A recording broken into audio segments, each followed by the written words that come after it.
ఇష్టమైన జ్యూస్ తీసుకొచ్చానమ్మా. అమ్మా, నాకు చిన్నప్పటి నుంచి ఓ అలవాటు ఉంది. ప్రతిదీ నేను నీతో షేర్ చేసుకుంటాను. ఈ ప్రపంచంలో నీకంటే గొప్పదేది నాకు లేదమ్మా. అయినా బాస్ దగ్గర ఉండాల్సిన ఫైలు నీ దగ్గర ఎందుకు పెట్టుకున్నావమ్మా? అసలు ఆ ఫైల్ నా దగ్గరికి ఎలా వచ్చిందో నాకు తెలియదండి. అసలు నేను బాస్ క్యాబిన్ లోకి వెళ్ళలేదు. ఏదైనా మన కంపెనీ పరువు పోయిందమ్మా, మొత్తం పోయింది.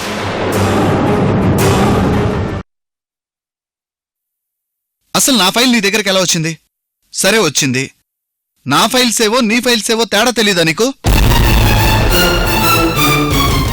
సారీ సార్, తప్పంతా నాదే. సరే, ఇంకోసారి ఇలాంటి మిస్టేక్స్ రిపీట్ కాకుండా చూసుకో.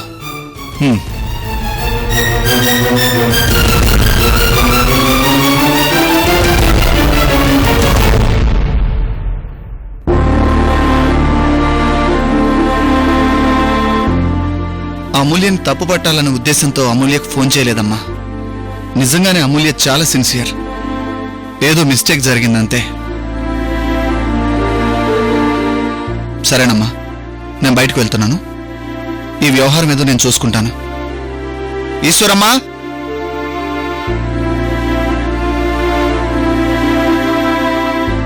బాబుగారు. అమ్మని జాగ్రత్త చూసుకో. అలాగే బాబుగారు.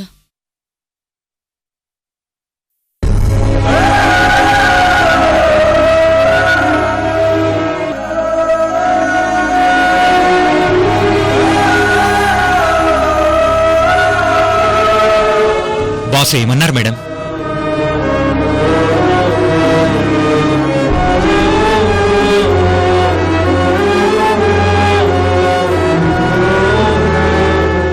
బాసు సాధారణంగా ఫోన్ చెయ్యరు, ఎంతో హట్ అయితే తప్ప. ఆయన ఇంత జరిగాక కూడా ఫోన్ చేసి చాలా సింపుల్ గా మాట్లాడతారు. ఆయన అలా సింపుల్ గా మాట్లాడారంటే మనల్ని గట్టిగా తిట్టినట్టే. నా ఎక్స్పీరియన్స్ తో చెప్తున్నాను. అవునవును, ఆయన చాలా స్మూత్ గా హెచ్చరిస్తారు, కానీ దాని వెనకాల ఎంతో కోపం, అసహ్యం ఉంటాయి. మీరు చెప్పండి మేడం, బాస్ ఏమన్నారు? ఇలాంటివి రిపీట్ కాకుండా చూసుకోమన్నారు. నేను ఇక రిపీట్ కాకుండా చూసుకుంటానండి. ఇప్పుడే రిజైన్ చేస్తాను.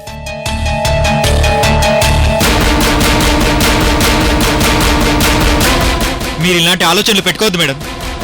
ఏదో పొరపాటున జరిగింది. వచ్చిన కొద్ది రోజులకి కంపెనీకి ఇంత నష్టం వచ్చేలా చేశాను. ఇక నేను ఈ జాబ్లో ఉండడం waste. Madam please madam, madam please madam, madam madam మీరు ఫీల్ అవ్వకండి మేడం. మేడం, బలరాం గారి మాటలు వాళ్ళ మాటలు పట్టించుకోవద్దు madam. Please madam, madam please madam, please madam. లేదండి వెంకీ గారు, నా డ్యూటీ నేను చేశాను. ఇప్పుడు నేను రిజైన్ చేయడం కూడా నా ధర్మం.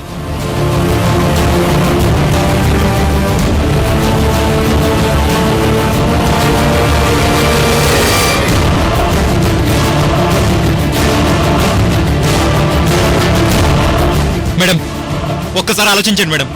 మేడం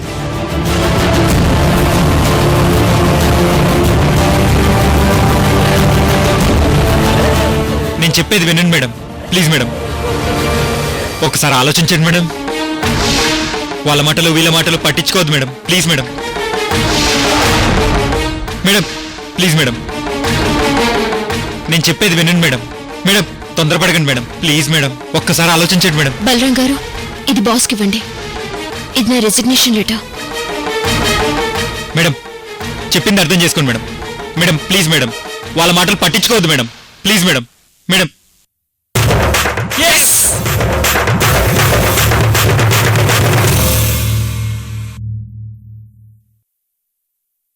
అమూల్య గారు జాబ్ కి రిజైన్ చేసి వెళ్ళిపోయారు సార్. అమూల్యకు ఆత్మాభిమానం ఎక్కువ. అందుకే నేనన్న మాటలకు హర్ట్ అయి రిజైన్ చేసినట్టుంది.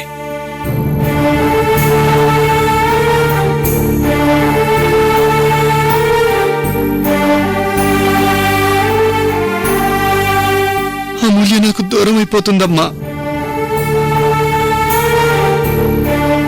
అమూల్య నా పర్మిషన్ లేకుండా చేసిన పని గురించి అడిగినందుకు చాలా హర్ట్ అయిపోయిందమ్మా. ఎండీగా అడిగే హక్కు నాకు లేదా అమ్మా? అలా అడగడం నేను చేసిన తప్ప అమ్మా?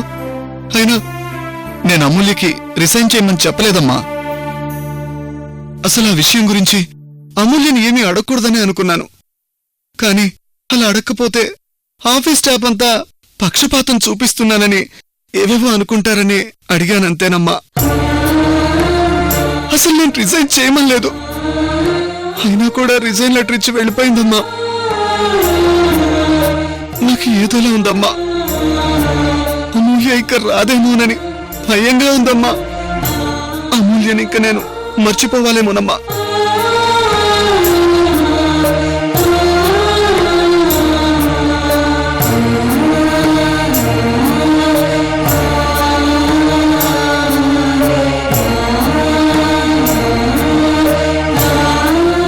అమ్మా,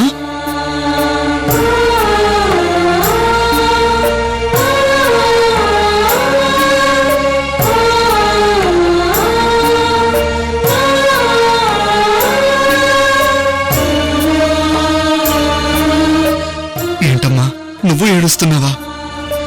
అమూల్య కోసం కన్నీళ్లు పెట్టుకునేంతలా అమూల్య నీకు కూడా ఇష్టమైపోయిందా? అవునమ్మా, అవును. అమూల్య ఎవరికైనా ఇష్టం అయిపోతుంది. అమూల్యతో ఒకసారి మాట్లాడినా, అమూల్యను ఒకసారి చూసినా మర్చిపోలేరమ్మా. నువ్వు కూడా అమూల్యని మర్చిపోలేకపోతున్నావమ్మా.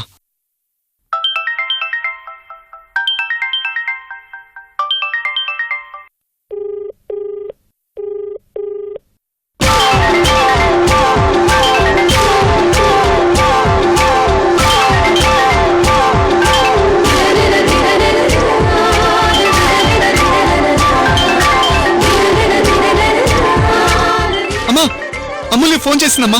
అమూల్య ఫోన్ చేసింది.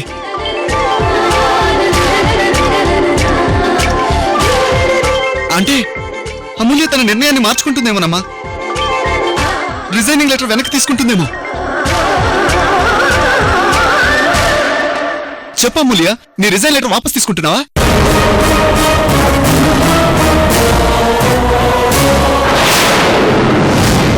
ఏం మాట్లాడుతున్నారు పవన్ గారు? నేను రిజైన్ చేసిన సంగతి మీకెలా తెలుసు? అమూల్య ఫోన్ చేసింది చరణ్ నంబర్ కాదా, పవన్ నంబర్ కా? ఆతృతలో చూసుకోలేదే. ఇప్పుడు ఎలా? చెప్పండి, మీకెలా తెలుసు? ఏం లేదండి, నేను అప్పుడప్పుడు మీ ఆఫీస్ పై ఫ్లోర్ లో ఉన్న వేరే ఆఫీస్కి వస్తూ ఉంటాను కదా. ఈ రోజు కూడా వచ్చాను. కారిడార్ లో మీ ఆఫీస్ స్టాఫ్ అనుకుంటుంటే విన్నాను. ఓ అలాగా. అయినా మీరు రిజైన్ చేయటం ఏంటి అమూల్య గారు? తప్పలేదు పవన్ గారు. నిజానికి మా బాస్ చాలా మంచి మనిషి. కాని పనిచేసే స్టాఫే ఏది పట్టించుకోరు, సిన్సియర్గా పనిచేయరు. ఆఫీస్లో అంత జరిగితే నాకు సపోర్ట్గా ఒక్కరు కూడా మాట్లాడలేదు. అయితే మాత్రం మీరు రిజైన్ చేయడం ఏంటండి? మీ బాస్ మిమ్మల్ని ఏమైనా రిజైన్ చేయమని చెప్పారా ఏంటి? మా బాస్ అలా రిజైన్ చేయమని చెప్పే వ్యక్తి కాదండి. ఆయన సిన్సియారిటీకి ప్రియారిటీ ఇచ్చే మనిషి. పొరపాటున కూడా అలా అనరు. ఆయనకి మానవత్వం, ఆప్యాయతలు చాలా ఉన్నాయి. నాకు నేనే రిజైన్ చేశాను. అదేనండి, అలా ఎలా తొందరపడ్డారా అని అడుగుతున్నాను. తొందరదే ఉందండి. ఆయన నన్ను అలా అడిగేసరికి ఎందుకో నేను ఫీల్ అయ్యాను. పాపం ఆయన ఎంతలా బాధపడతారో ఏంటో. ఆయన ఎందుకు బాధపడతారండి? నాలాంటి వాళ్ళని బోలెడు మందిని చూసుంటారు. మీలాగా పనిచేసే వాళ్ళని చూసుంటారు, కానీ నీలాంటి మనసున్న అమ్మాయిని చూసుంటారు కదండి. లేకపోతే మీరొకసారి ఆయన నేరుగా కలిసి మాట్లాడండి. లేదండి, నేనింక వేరే జాబ్ ఏదైనా చూసుకుంటాను. మీ బాస్ కంపెనీకి రిజైన్ చేసి వెళ్తున్నందుకు మీకు బాధగా లేదండి? ఉందండి.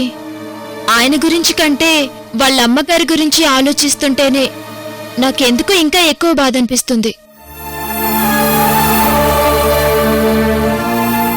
ఆవిడ రూపం గుర్తొస్తేనే ఆవిడకి ఇలాంటి పరిస్థితి వచ్చుండకూడదని బాధ అనిపిస్తుంది.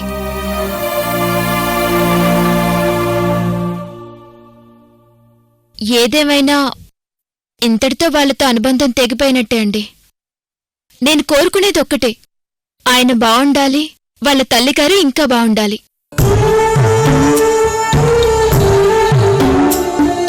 ఎందుకో మీకు ఒకసారి చెప్తే నాకు కొంచెం రిలీఫ్గా ఉంటుందని మీకు ఫోన్ చేసి చెప్పానండి, అంతే. సరే, ఉంటానండి.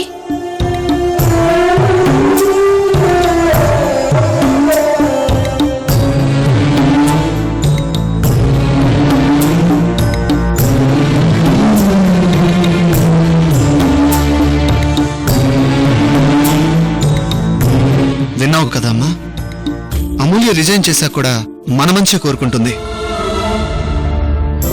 అమూల్యకి చరణ్లా దూరమయ్యాను కానీ పవన్లా కాదమ్మా. ఎలాగైనా అమూల్యని తిరిగి మన కంపెనీకే తీసుకొచ్చుకుందామమ్మా. కంపెనీకే కాదు, కోడలిగా ఈ ఇంటికి కూడా తెచ్చుకుందాం. నువ్వు మాత్రం ఏడవద్దమ్మా, ఏడవద్దు.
యాక్సిడెంట్ చేసి కనీసం కార్ కూడా ఆపకుండా వెళ్ళిపోయాడు. పాపా, అయ్యో పాపా, పాపా, అయ్యో దేవుడు.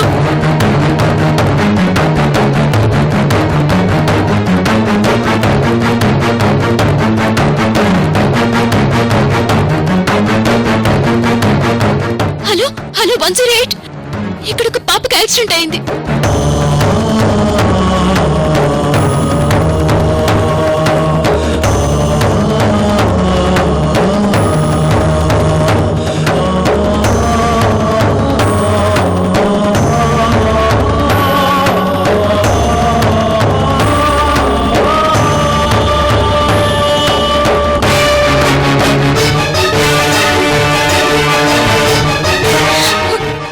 చివర్లో ఉన్నాం.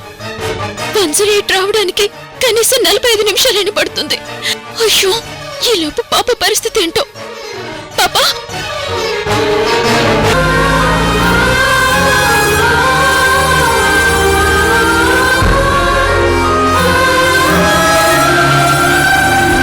కారపండి, కారపండి, ప్లీజ్ ప్లీజ్. ఏమండి? అయ్యో,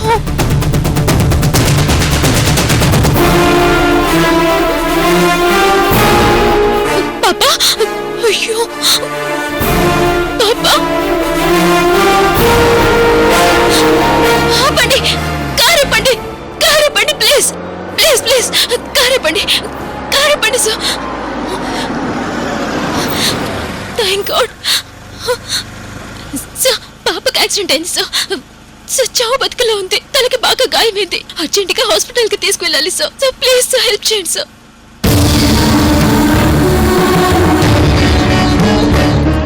ఒక్క నిమిషం అండి. సార్, పాప ప్రాణం అండి, చనిపోయేలా ఉంది. సార్ ఇలా వదిలేసి వెళ్ళకండి sir. Sir sir please sir. Sir sir sir sir sir sir please sir. Sir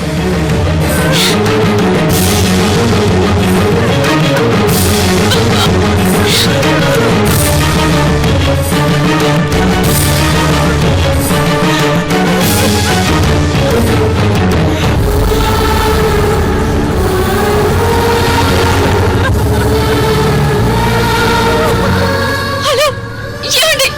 ఆపండి. ఏమండి? ఏమండి? పసి పాపండి, యాక్సిడెంట్ అయింది, హాస్పిటల్కి తీసుకువెళ్ళాలండి. ప్లీజ్ అండి, అర్జెంట్ అండి. మీకెవరికి మానవత్వం లేదా? ఒక పసి పాప చావు బతుకుల్లో ఉంది. హెల్ప్ చేయమంటే ఎవరు చేయలేంట్రా? ఛీ! మీ ఇంట్లో కూడా చిన్న పిల్లలు ఉన్నారు కదా, వాళ్ళకు కూడా ఇలాంటి గతే వస్తే ఇలాగే చేస్తారా మీరు? మీరు అసలు మనుషులేనా సార్?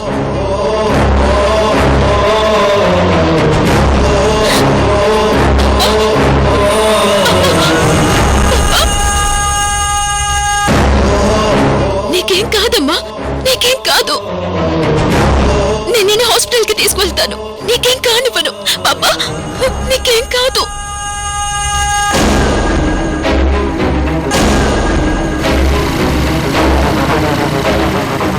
ప్లీజ్ ఆపండి సార్, పాపకు యాక్సిడెంట్ అయింది సార్.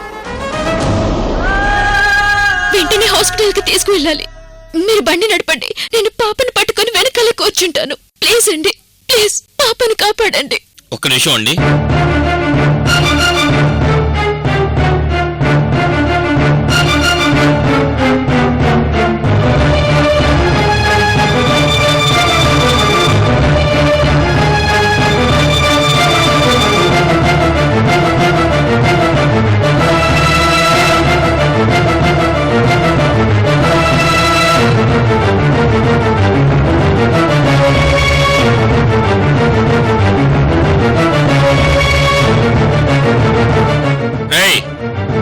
ఇక్కడ ఒక యాక్సిడెంట్ జరిగింది.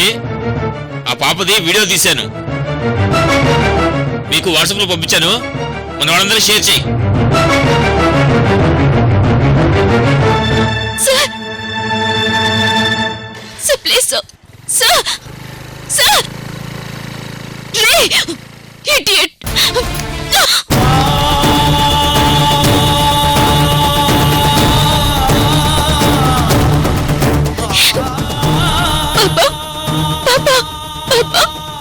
ఎలాగైనా పాపని కాపాడాలి, ఎలాగైనా కాపాడాలి. నేను కాపాడుతాను.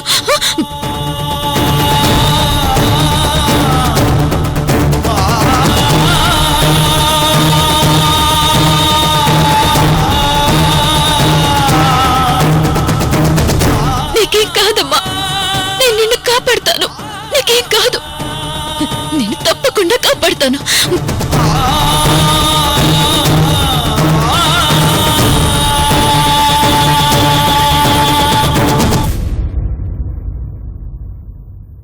Doctor, doctor. ఏంటండి, ఏమైంది? పాపకి యాక్సిడెంట్ అయిందండి, చావు బతుకుల్లో ఉంది. వెంటనే వెళ్ళి డాక్టర్ గారిని పిలవండి. డాక్టర్ గారు లోపలున్నారు, వస్తారు, ఉండండి. డాక్టర్ని పిలవండి, త్వరగా పిలవండి. చాలా రక్తం పోయిందండి. ఉండండి, వస్తారు. హలో డాక్టర్ గారు, ఒక యాక్సిడెంట్ కేసు వచ్చిందండి. అలాగే సార్, ఓకే. చెప్పాను, డాక్టర్ గారు వస్తారు.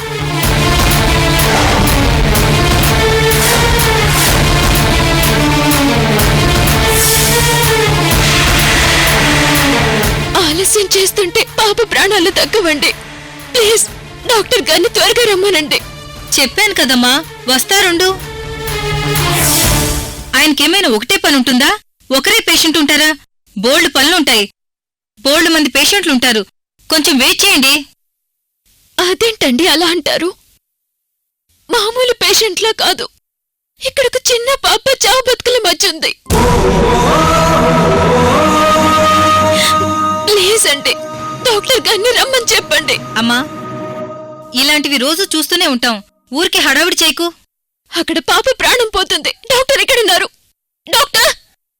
అమ్మాయి ఆగు.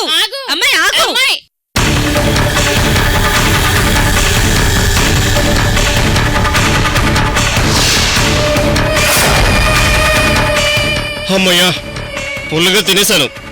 ఈ ఫ్రూట్స్ కూడా తినేశాను అనుకో, సరిపోతుంది.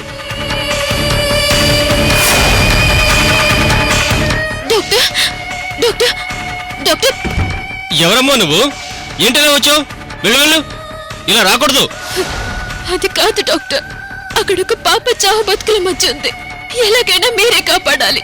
రండి డాక్టర్, ప్లీజ్. ఉండవమ్మా, ఈ ఫ్రూట్స్ తినేసి వస్తా. బయట వెయిట్ చేయి నువ్వు. అది కాదు డాక్టర్, ఈలోగా పాప చనిపోతుంది. ప్లీజ్ డాక్టర్, వచ్చి పాపకి ట్రీట్మెంట్ చేయండి. వస్తానని చెప్తున్నాను కదమ్మా, నువ్వు వెళ్ళు. అది కాదు డాక్టర్, అర్జెంట్ డాక్టర్. డాక్టర్ గారు వస్తారని చెప్పారు కదండి, పదండి. సిస్టర్, ఏంటి నాకు డిస్టర్బెన్స్?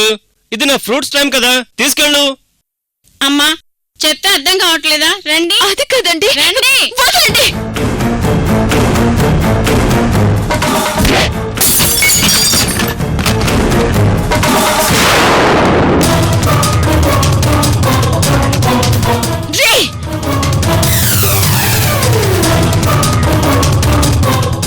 అక్కడొక పాప చావు బతుకుల మధ్య ఉందంటుంటే ఇక నీకు ఫ్రూట్స్ ముఖ్యమైపోయాయా? తన ప్రాణం కంటే నీకు తిండి ఎక్కువైపోయిందా? పీకల దాకా బాగానే తిన్నావు కదా, ఇక చాలు. వచ్చి పాపను బతికించు, కాపాడు. నేను ట్రీట్మెంట్ చేయను. వేరే హాస్పిటల్కి తీసుకెళ్ళండి. సిస్టర్, తన్ని పంపించేసాయి. రామ్మా. ఏ రే,